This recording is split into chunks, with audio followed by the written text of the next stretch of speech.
Begitu, Pak. Terus kalau firman berupa huruf Hmm. atau bagaimana itu? Iya, firman nggak ada berupa huruf, Pak. Kalau berupa huruf gelotakan, Pak, banyak.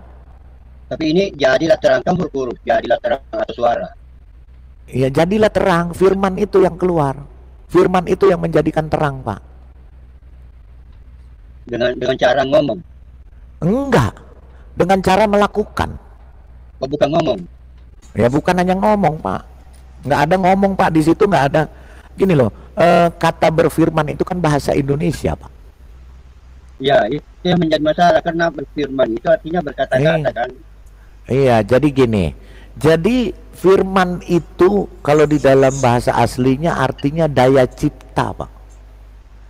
Daya penciptaan atau kecerdasan YHWH, hakikatnya dia dalam firmannya itu ya pikirannya atau kecerdasan atau intelijensinya YHWH untuk melakukan penciptaan. Nah, firman itu yang melakukan penciptaan.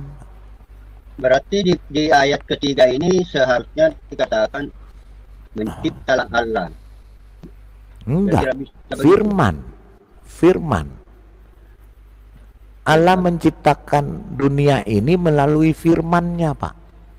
ya.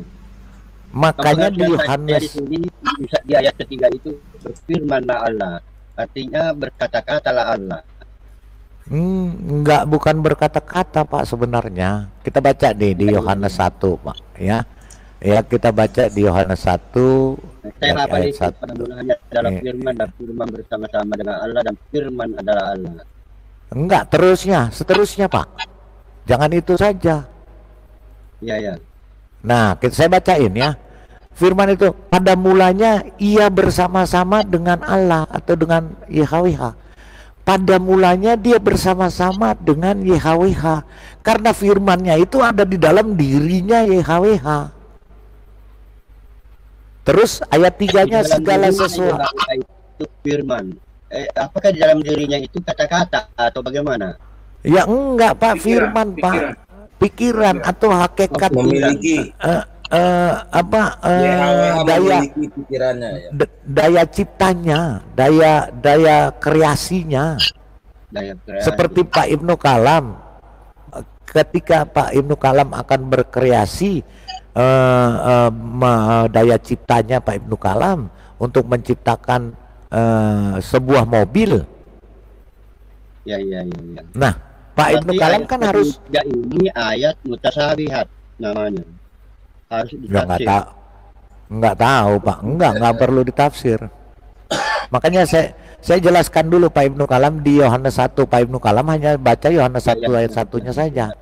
Baca seterusnya di ayat 3, segala sesuatu dijadikan oleh Dia, oleh Sang Firman itu. Oleh YHWH melalui Sang Firman itu menjadikan segala sesuatunya. Tanpa Dia tidak ada sesuatu pun yang telah jadi dari segala yang telah dijadikan. Dalam Dia ada hidup dan hidup itu adalah terang manusia. Terang itu ayat 5, terang itu bercahaya di dalam kegelapan. Terus bahwa apa? Nah, firman itu telah menjadi manusia. 14 ya. Yang menjadi ayat 14 ya, yang menjadikan segala sesuatu seperti di ayat 3 itu, segala sesuatu dijadikan oleh Dia dan tanpa Dia tidak ada sesuatu pun yang telah jadi, itu menjadi manusia dan diam di antara kita. Dan kita telah melihat kemuliaannya, yaitu kemuliaan yang diberikan kepadanya sebagai anak tunggal Bapa dalam format atau dalam kemahakuasaannya sebagai Sang Firman, gitu loh.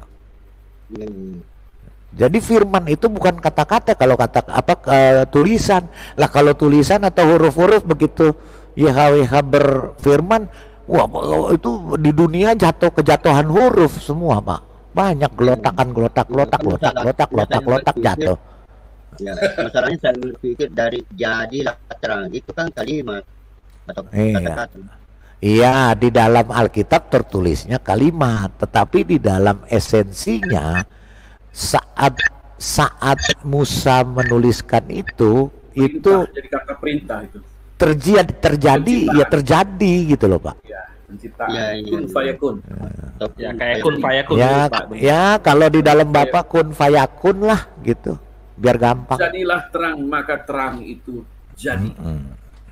Kan pernah saya Di dalam berpikir ini, begini. Atau kayak Kan pernah saya tangan, Pak, berpikir dengan begini. perintah firman doang. Ya. Pada Jadi. awal mulanya itu pada waktu Allah berfirman, bahasa apa itu bahasanya? Karena jadilah terang, ini kan jadilah terang dalam bahasa Indonesia.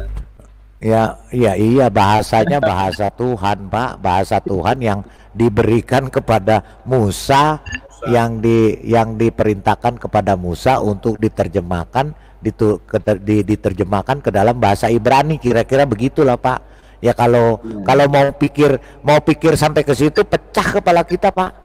Iya.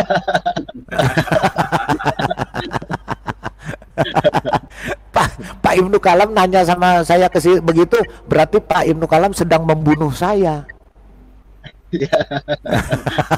Karena pecah kepala saya gitu. Pernah saya tanyakan itu sama siapa Ibu Sofi, itu kalimat jadilah terang bahasa apa dulu itu? Ya nggak tahu Pak bahasa apa Pak. Yang tahu Musa. Ada Yang tahu. Ya, nggak bakal bisa Pak jawab, karena kita nggak tahu, karena itu diberikan kepada Musa. Nah Musa menulisnya di dalam bahasa Paleo Hebrew atau bahasa Musa pada waktu itu Pak, yang sekarang faktanya sekarang ada tertulis di dalam tanah dalam bahasa Ibrani. Itu saja Pak yang kita tahu. Selebihnya itu sama saja Pak. Kalau kita ini kursi, kita ini ciptaan, kita mikirin gimana itu orang nyiptain saya ya. Waktu itu dia dari mana ya? Kok saya bisa jadi begini, saya bisa jadi kursi saya begini. paham di dalam perjanjian baru itu seperti tembikar yang bertanya kepada pembuatnya. Itu yang tertulis. Ya, betul. Jangan. Iya. Pak Ibnu ikut Gitu ya. Ya, saya membaca kitab. Iya. Om Oke Lirai. gitu Pak Ibnu ya. Jadi sebentar Pak, sebentar. Jadi Trinitas itu adalah 3, Bapa, Putra, dan Roh Kudus. Bapa ini adalah Bapa ini pemilik, Bapa ini yang berkuasa terhadap semuanya di dalam dunia. Ya karena dia ada, ya dia ada sebagaimana dia ada. Dia tidak ada yang menciptakan Pak.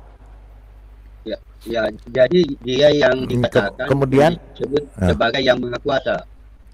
Iya, sebagai yang aku ada Pak, di Ulangan 5 ya kalau nggak salah, yang dikatakan aku adalah aku, ehyeh eser ehyeh, aku ada yang aku ada. Begini Pak Dara, yang Yesus dilahirkan itu dia juga memahaminya sebagai yang maha kuasa.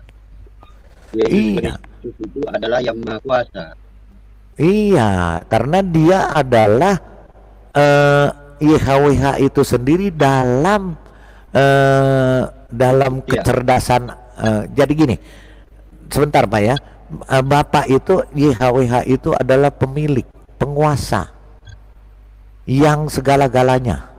Kemudian firman ini adalah daya cipta, pikiran, kecerdasan, intelijensi dari YHWH itu sendiri, yang kemudian jadi manusia.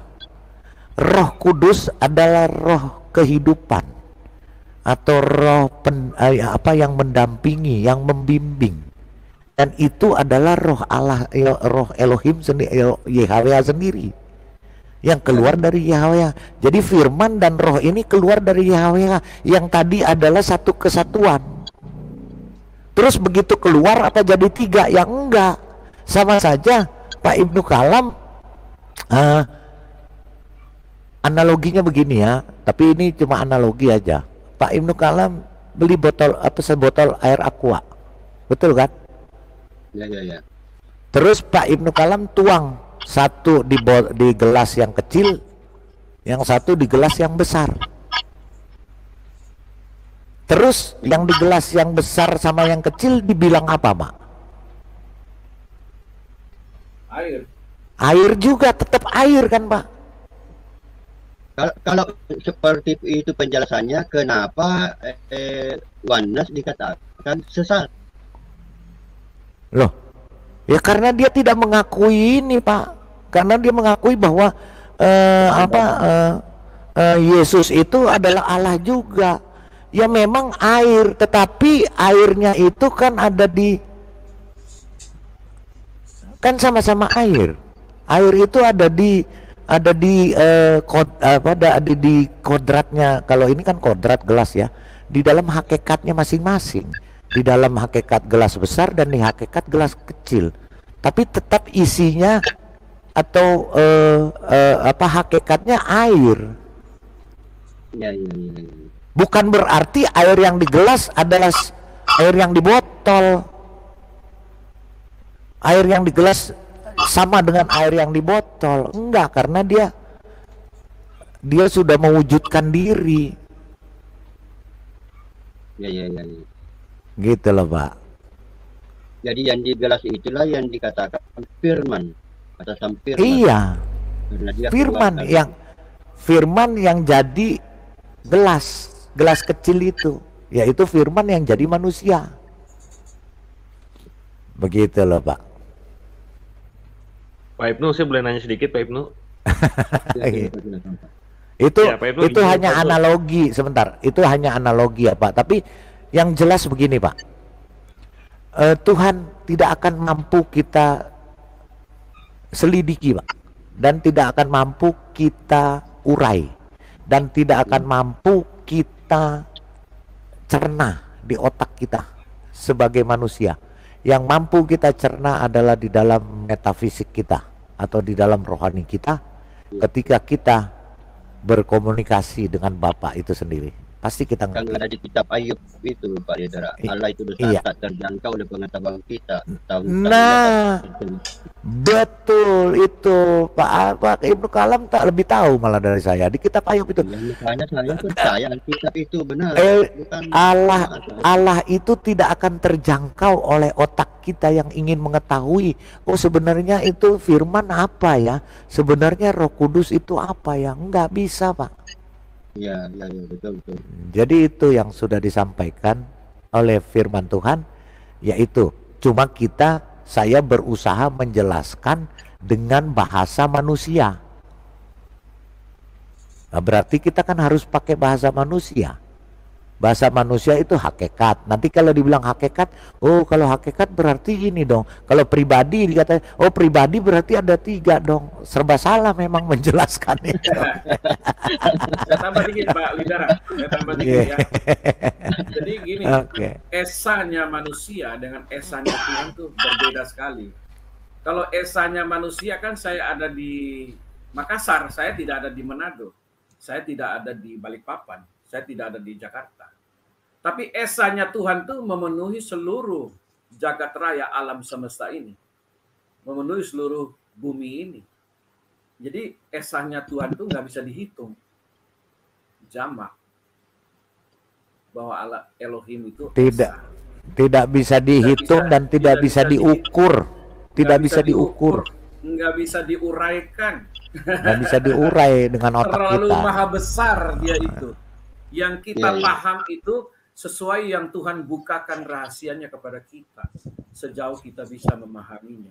Makanya kasih karunia Tuhan itu yang Tuhan berikan kepada kita itu perlu kita syukuri. Sejauh kita memahami tentang kebenaran itu. Karena Tuhan itu terlalu besar. Nggak mampu otak kita itu bisa menguraikan dia sedetail-detailnya, nggak mungkin. Jadi terimalah dengan iman yang penuh ucapan syukur bahwa dia tuh hadir 2023 tahun yang lalu, nuzul turun menjadi daging, menjadi manusia. Dia yang tidak terlihat tadi sebagai cahaya yang terang telah menunjukkan dirinya, Sebentar memperlihatkan dulu, Pak. dirinya. Sebentar dulu. Ya. Karena begini, antara antara Elohim dengan Musa kan saling bercakap-cakap. Ya, Apakah pada waktu itu YHWH sendiri itu yang bercakap-cakap, mengeluarkan suara dari mulutnya? Apakah betul. berarti Elohim itu atau YHWH itu mempunyai mulut, begitu? Jadi gini Pak Kalam ya, ketika Adam dan Hawa itu jatuh di dalam dosa di Taman Eden, mereka mendengar langkah suara Tuhan, langkah Tuhan itu berjalan-jalan di Taman Eden di hari yang sejuk. Mereka mendengar, berarti ada langkah yang berjalan. Nah, langkah yang berjalan itu adalah roh Tuhan yang turun, menghampiri di dalam teofaninya, mewujudkan dirinya bisa berjalan. Sama seperti Tuhan mewujudkan dirinya kepada Ibrahim atau Abraham di Mamre, di bawah pohon terbantin itu, yang nampak 3 orang yang datang kepada dia. Begitu juga Musa berbicara dengan Yahweh di atas Gunung Sinai selama 40 hari 40 malam. Dan ketika Musa turun dari sana kan wajahnya itu bercahaya sampai orang Israel takut melihat Musa. Sampai dia harus menyelubungi wajahnya. Jadi yang berbicara itu adalah jelas Tuhan. Jadi Tuhan itu bisa mengutus Tuhan. Yahweh bisa mengutus Yahweh. Maksud saya begini Pak, cara berbicaranya itu melalui mulut Tuhan. Suara. Atau bagaimana? Suara Pak, kedengaran Suara, ya. suara. Jadi suara itu yang nampak seperti waktu Yesus datang ketemu Saulus di dalam perjalanan ke Damsyik. Itu kan ada satu cahaya yang melebihi terangnya matahari datang melingkupi Saulus pada waktu itu, yang ketika dia naik kuda Enggak. dengan Gini, tentaranya, Pak dia King. terpelanting. Ya. Enggak, gini Pak King, maksudnya kan Pak Ibnu Kalam tuh maksudnya kalau suara tuh pasti keluar dari mulut. Kita nggak tahu Pak, karena Alkitab nggak Ini jelaskan. yang saya mau ceritakan Pak. Dia keluar Bentar, saja. Pak Lidara. Biar saya Ada di saya Kejadian jelasin 1 sebentar. ayat 26. Ketika Saulus ini mendengar suara berkata, Saulus, mengapa Di engkau Musa saja, aniaya Pak, aku?" di Musa saja, di antara Musa saja dengan Enggak, ini Allah. biar Pak Itu yang Ibnu jelas dulu. Ini sama dia Pak. Ini cahaya kemuliaan yang datang melingkupi Saulus. Kemudian Saulus itu menjadi buta matanya. Nah, dia bertanya, "Siapa engkau, Tuhan?" Dia katakan Tuhan di situ. Bukan Tuhan, Tuhan. Ya, kalau bahasa Indonesia Lord Tuhan juga sama ya. Tapi dia katakan, "Tuhan, siapakah engkau?" "Akulah Yesus yang engkau aniaya itu." Nah, teman-teman seperjalanan dia itu mendengar suara itu. Tapi mereka tidak melihat siapa yang bersuara itu. Sama ketika Musa juga di atas Gunung Sinai. Ketika Tuhan berbicara kepada dia, Musa mendengar suara itu. Tapi Musa nggak lihat dia secara kasat mata. Begitu loh Pak. Coba Bapak baca ayat itu. Ya, Musa ya naik ke maksud Gunung saya Sinai suara itu, cara dikeluarkannya suara itu. Nah itu Ya, di makanya dalam gini, maha Pak, kuasanya itu boleh Tuhan, nanya kita sebentar, nggak Pak? bisa Oh, iya. uraikan sedetail bagaimana cara Tuhan berbicara pada waktu itu. Tetapi seperti Ya. Saulus ketemu dengan cahaya terang itu dan cahaya itu berbicara kepada dia. Demikian juga ketika Musa bertemu dengan Tuhan di atas Gunung Sinai itu. Tuhan berbicara. Karena saya kepada membaca dia di juga. Alkitab itu ada istilah mulut Tuhan. Itu kan keluar ini dari alegoris, mulut. Pak. Oh, alegoris Itu kan namanya. alegoris. Iya. Itu alegoris, Pak. Ya kalau dari saya sih seperti itu, silakan Pak Lidara yang Iya, sebentar. Bahkan di Kejadian kan ada ditulis, baiklah kita menjadikan manusia segambar dan serupa kita. Apakah itu Tuhan yang sama saya dengan pahami manusia? itu, bahwa memang ada mulutnya karena Enggak Pak, maksudnya segambar dan serupa dengan kita, bahwa dalam keadaan kudus, dalam keadaan itu segambar dan serupa itu bukan dalam wujudnya Pak, bukan. Oh, ya. Kriteria. Saya pikir dalam Iya. wujudnya. Kriteria ilahi, kriteria Karena saya ketuhanan tidak itu. menafsir ayat itu, saya tidak menafsir ayat itu. Iya, kriteria ketuhanan itu Pak. Bukan berarti dia punya kaki, punya tangan, punya ini, karena dia wujudnya roh, Pak. Wujudnya roh, Kan dia bukan berjalan fisik. di surga, kan dia berjalan di surga, Pak. Iya, berjalan di surga itu gini. Itu ungkapan Elohim Musa itu, ungkapan Dengar Musa suara itu. kecilnya. Terima Sehingga kasih. saya betul-betul memahami bahwa Tetapi bentuknya kenyataan Yahweh itu berbicara sama yang lain. itu. Super stikernya Tuhan Yesus memberkati. Ya, maksudnya gini, Pak. YHWH itu bentuk roh. Terus dia mau berteofani, artinya maksudnya mewujudkan diri jadi apapun bisa, Pak. Ya, ya. Saya percaya. Mau mewujudkan jadi Pak Ibnu Kalam bisa. Mewujudkan diri jadi saya bisa, bentuk manusia bisa.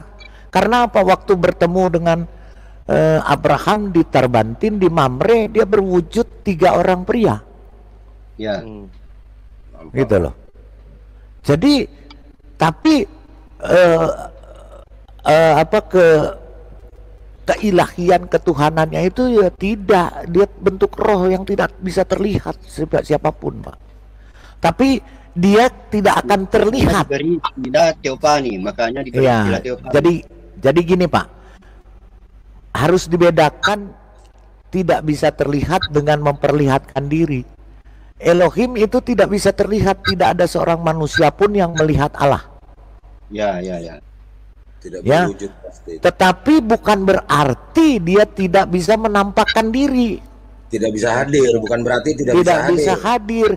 Tidak bisa menyatakan diri, dan dia membuktikan menyatakan diri melalui sang firman-Nya jadi Yesus, jadi manusia yang terlihat. Itu dia menyatakan diri, Pak.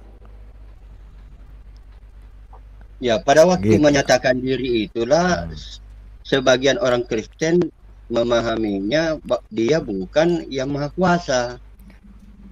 Iya, dalam kemanusiaannya dia tidak maha kuasa, Pak. Ya. Di dalam kemanusiaannya tidak maha kuasa karena dia daging, sama seperti kita, daging, darah, tulang. Tetapi di dalam keilahiannya, di dalam ketuhanannya yang ada di dalam diri dia maha kuasa. Makanya dia memperlihatkan kemahakuasaannya ketika dia bersama-sama muridnya. Sebelum disalibkan dia mengatakan 3 kali bahwa aku akan mati disalibkan, pada hari yang ketiga aku bangkit hidup kembali. Sampai 3 kali. Pertama, berarti dia sangat mengetahui isi hati manusia. Yang bisa mengetahui siapa? Tuhan Allah, YHWH, yang bisa mengetahui isi hati Tuhan, bukan manusia Yesusnya, tetapi keilahian yang di dalam Yesus itu yang menyampaikan kepada Yesus untuk mengatakannya. Gitu loh, Pak. Sama juga seperti ketika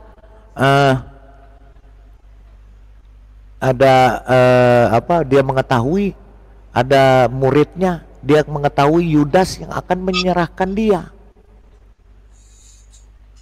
Kalau manusia biasa, Pak, mau nabi, mau tukang sulap, mau tukang sihir, nggak akan bisa tahu isi hati itu manusia. boleh kita katakan dia adalah Allah yang maha kuasa. Allah YHWH yang maha kuasa dalam hakikatnya lagi. Kalau bicara begini kan hakikat wujud lagi, Pak. Yang maha kuasa dalam diri Yesus manusia itu. Ya. Berarti wanita tidak sepenuhnya salah dong. Ya salah, karena dia mengatakan bahwa Yesus itu adalah Allah itu sendiri. Kalau mengatakan Allah itu sendiri ya salah. Karena Allah itu tidak beranjak dari tempatnya, Pak. Dia tetap memenuhi ruangan ini. Dia tetap memenuhi dunia ini. Kalau Yesus itu adalah Allah, berarti kosong surga, Pak. Berarti alam dunia ini, roh Elohim tidak lagi menaungi dunia ini. Makanya dia adalah Esa karena dia menaungi dunia ini pada waktu yang sama, jam yang sama, hari yang sama. Dia bisa ada di seluruh manusia di dunia ini, Pak. Jagat raya. Gitu. Ya, betul. Yohanes Boleh 4 saya ayat tambah 24 Pak tuh. Lidara? Waktu sebentar Pak, sebentar Pak Ibnu Kalamnya masih puyeng soalnya. Jadi karena Ya, Pak Ibnu yang kan Pak tadi Ibnu, Bapak mengatakan YHWH Pak- itu adalah Yesus sendiri. iya Yesus Ya, sendiri tapi dalam format, Konteks aduh format firman-Nya. lagi Jadi dalam maksud saya oneness tidak sesat. enggak Pak. Yesus itu adalah Elohim sendiri, Allah sendiri dalam konteksnya apa dulu Pak? Ya. Dalam konteksnya manusia. Terus Allahnya ada di mana? Jadi Yesus enggak, Allahnya tetap di tempatnya Pak. Terus nanti keluar lagi, berarti Allahnya jadi dua dong. Enggak begitu Pak. Ya susah ini kalau berbicara roh memang. Ya bisa mati saya Pak jelasinnya. Oh, Karena Jadi karena yang ada dalam ruangan ini, saya betul-betul bertanya ya, tidak. Iya betul. Memang Pak, saya juga tadinya memahaminya begitu Pak. Jadi akhirnya kalau Yesus itu Allah, berarti Yesus Allah Maha Kuasa. Iya. Terus Allahnya sendiri ada di mana? Saya tanya Pak Ibnu Kalam. Kalau Yesus adalah Allah. Ya, arah pemikiran saya- saya itu begini, kenapa sampai dibidaskan itu oneness begitu. Loh, karena dia mengatakan kan bahwa Segalanya Yesus katanya. adalah Yesus, Bapa Yesus, Roh Kudus Yesus. Berarti di surga kosong dong Pak. Berarti Allah berwujud dong. Betul dong. Bukan soal berwujud. Dua pribadi yang lain, Pak. Yesus. Enggak. Sebentar. Jadi bukan soal berwujud. Akhirnya semua jadi satu di Yesus. Berarti ada di dunia. Terus di surga siapa Pak? Nah, Kosong dong. Berarti Kosong. berarti orang-orang Trinity tidak boleh mengatakan Yesus itu adalah YHWH atau Allah. Nah ini kembali lagi Pak. Harus kita katakan Yesus Kristus. Yesus itu YHWH dalam hakikatnya Sang Firman Pak.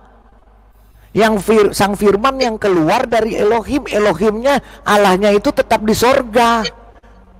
Firmannya jadi manusia. Tetapi firmannya itu siapa? Firmannya yaitu Allah sendiri dalam bentuk firman. Bukan dalam wujud Allah yang gelondongan itu Pak. Ya. Gitu loh Pak. Ya itu Mungkin bisa rasional. saya bantu Bisa diterima akal. Sederhanakan dengan analogi yang Iya gitu loh. Dan juga Roh Kudus sebentar. Roh Kudus itu juga ketika keluar dari Elohim untuk membimbing manusia, untuk menghidupi, membimbing. Terus apakah Allah itu mati, nggak punya roh? Tidak. Roh Kudus itu keluar, iya keluar, tapi Allah tetap Allah, tidak akan berubah, tidak akan berkurang Pak, tidak akan berkurang. Umpamanya pemikirannya Pak Ibnu Kalam, ketika firmannya itu keluar jadi Yesus, terus Allah berkurang? Enggak, tetap. ada kurang dikit. Ya.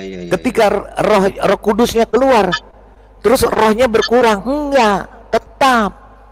Itu loh Pak maksudnya. Oke. Itu karena dia tidak dapat terselami. Jadi roh Elohim ini memenuhi dunia. Ini memenuhi dunia nih. Saya ibaratkan memenuhi dunia, melingkupi dunia, bahkan dunia kurang luas untuk Jagat Elohim. raya. Alam Jagat semesta. raya. Nah, ketika terus firmannya jadi manusia, terus kurang sedikit maksudnya. Jadi ada coakan sedikit gitu. Oh, firmannya keluar jadi manusia. Berarti yang menaungi ini bolong. Itu pendapatnya Pak Lungga. Bapak menjadi miskin. Itu yang salah. Itu yang salah. Terus nanti Elohim Allah ini yang melingkupi dunia, ketika firmannya turun jadi manusia, terus ada yang bolong. Oh, firmannya nih udah turun jadi manusia bolong. Terus ketika Roh Kudusnya keluar juga turun menghidupi, terus bolong lagi, ada 2 bolongan, yang satu jadi firman, yang satu jadi manusia, satu jadi yang enggak Pak, dia tetap utuh Pak, enggak akan berkurang. Ya, segala gitu. kuasa. Oke Pak Lintara. Iya, gitu ya Pak ya. Oke, silakan yang lanjut. Pak Ibnu. Ya, silakan Pak, silakan. Satu-satu Pak. Sebentar. Lemerian dari tadi mau ngomong apa? Silakan Lemerian. Iya, gini Pak Ibnu, saya mau nanya nih ke Pak Ibnu. Kalau menurut Pak Ibnu nih, bagaimana kalau misalkan firman menjadi manusia? Berarti apakah Allahnya jadi bisu selama 32,5 tahun Pak? Kalau menurut Pak Ibnu? Di pelan-pelan dulu pertanyaannya Pak.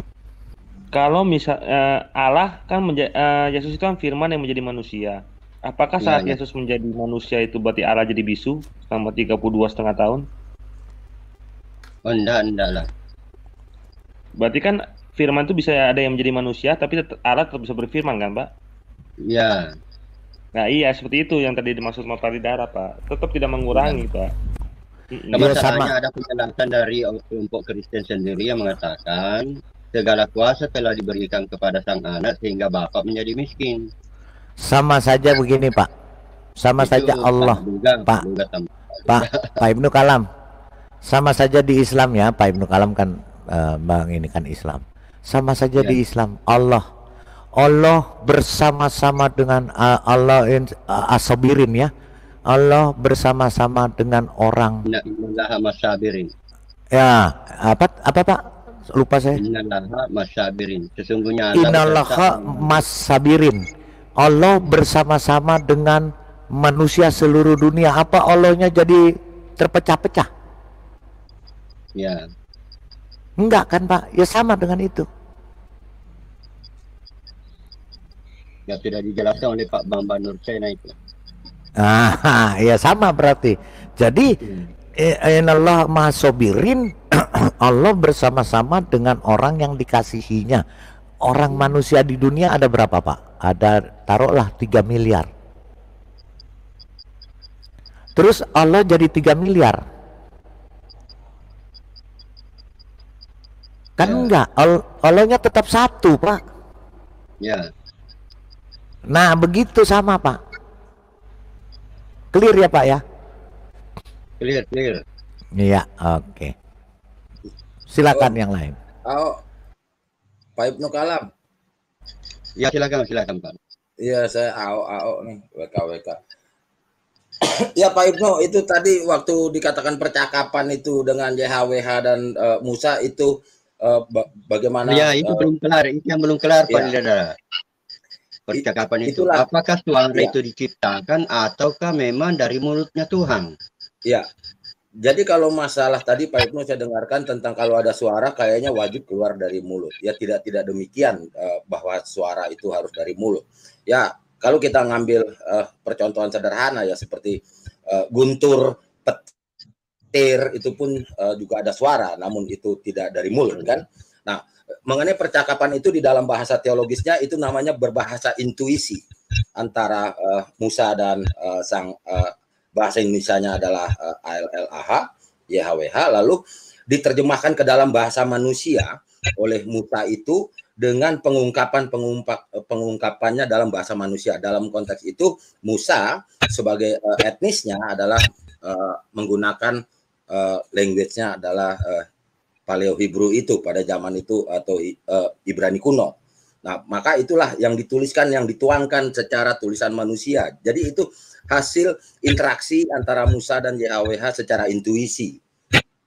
Itu tapi masalahnya kan memang bercakap Pak. Misalnya, hei Musa, di sini kamu buka tali, buka terompamu. Ya. Apakah telinganya itu Musa mendengar suara itu ataukah hanya intuisi? Jadi berbicara dari hatinya, Pak. Karena kan manusia itu ciptaan paling sempurna. Oleh karena itu enggak, sebentar, bukan begitu. Bukan begitu, jangan. Jadi kalau sebentar, sorry AO. Kalau nggak ditulis di Alkitab Pak Ibnu Kalam, kita nggak bisa jawab. Kalau Pak Ibnu Kalam tanya bahasa apa yang disampaikan kepada Musa, kita nggak tahu. Bukan ke situ.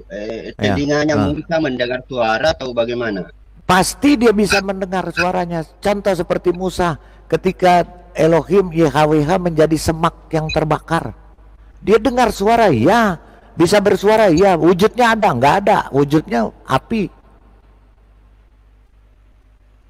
Nah, sehingga apakah pada waktu ada mulutnya? Suara itu, ya. Tuhan itu dari mana? Dari mulut ya, atau nggak tahu Pak, nggak tahu Pak dari mulut atau enggak, karena tidak ada wujud. Oh iya. Karena dia tidak berwujud, karena memang Elohim YHWH itu tidak ada wujudnya Pak, wujudnya roh. Jadi nggak ada kuping, nggak ada mulut, nggak ada, kecuali dia mewujudkan diri, menyatakan dirinya. Tapi selama dia tidak mewujudkan diri seperti berbicara kepada Musa, ketika Musa Pak Ibnu Kalam tanya, ketika Musa mendengarkan suara, iya dia mendengarkan suara. Suaranya dari mana? Nggak ada yang tahu Pak, karena nggak kelihatan. Nggak ada wujudnya, nggak ada wujudnya. Wujudnya cuma api semak yang terbakar Pak. Terus ketika Musa di atas Gunung Sinai menerima 10 hukum, orang-orang Yahudi hanya mendengar gelegar guntur dan tanah gunung itu bergetar, bergoyang. Tapi tapi Musa mendengarkan suara yang berkata kepada dia. Jadi pada saat yang bersamaan Elohim bisa berbicara dengan Musa berupa suara yang bisa dipahami oleh Musa, tetapi orang-orang yang dibawa tidak mendengar. Itulah maha kuasanya. Betul. Sama dengan tadi Paulus mendengar suara, orang-orang tidak mendengar, dia hanya sendiri yang mendengar. Lalu dituangkanlah dalam tulisan sesama manusia. Ya, dituangkan itu urusan lain. Itu berarti dituliskan secara harafiah dan sesuai dengan manusia itu sendiri. Tetapi antara orang itu, nanti mungkin Pak Ibnu Kalam juga akan merasakan ketika Pak Ibnu Kalam dibisikkan ada suara seperti di telinga Pak Ibnu Kalam, tetapi nggak ada wujudnya, orang lain nggak mendengar. Ya. Itulah maha kuasanya Tuhan Pak. Bukannya berarti Tuhan berfirman terus semua orang dengar. Enggak Pak. Itulah maha kuasanya gitu loh. Ya Pak Ibnu Kalam. Ya. Gitu. Jadi dia bisa berbicara kepada orang yang dipilihnya. Tetapi orang yang ada di sekitar orang itu tidak akan tahu. Karena memang dia tidak berwujud, karena dia roh Elohim itu, YHWH itu. Tetapi dia bisa mengeluarkan suara. Iya. Terus Pak Ibnu Kalam tanya, suaranya keluar dari mulut. Iya, nggak tahu, wallahu alam, kita nggak lihat. Ya, saya mengatakan seperti itu karena di ayat lain ada ayat yang berbunyi firman keluar dari mulut Tuhan. Itu ungkapan penulis. Itu ungkapan saja Pak. Sama dengan di dalam hadis kan, Allah punya betis, Allah punya tangan. Terus di surah 3 itu, kemanapun di Quran, kemanapun engkau menghadap, disitulah wajah Allah. Apa wajah Allah ada di mana-mana? Ya. Sama Pak. Apakah wajah Allah ada bisa dilihat oleh 8 miliar orang di dunia, terus wajah Allah jadi 8 miliar? Kan enggak. Itu makna teologinya. Sambungannya lagi ayat itu Pak Lidara. Itu makna teologinya Pak. Tuhan. Penjelasannya melihat punggung Tuhan itu bahasa teologisnya Pak. Ya masa Tuhan punya punggung. Kecuali gini Pak, Tuhan tidak akan bisa dilihat. Allah itu, ya Allah itu tidak bisa terlihat karena Dia roh. Itu wajib mutlak ya. Dimengerti oleh Ya, manusia. itu mutlak. Itu mutlak. Tetapi kalau Dia mewujudkan diri menjadi manusia, Dia bisa terlihat. Seperti 3 orang yang ketemu Bagaimana Abraham. kalau diistilahkan di situ Teopani? Ya itu Teofani memang namanya. Berteopani. Iya, berteofani namanya Pak. Dalam istilah teologinya berteofani Pak. Betul. Ya, penampakan. Penampakan dalam wujud. Itu Pak Ibnu ya. Oke ya Pak. Pak Ibnu, Cukup dulu ya. Aku muter-muter di situ aja terus nanti. Saya ngobrol Pak Ibnu. Pak Ibnu. Ya silakan Pak, silakan. Iya Pak Ibnu, ya saya teman ngobrol aja.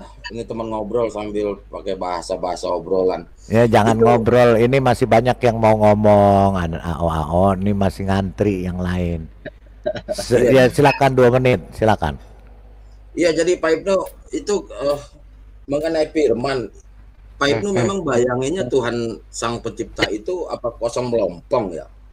Enggak begitu Pak Ibnu Kalam.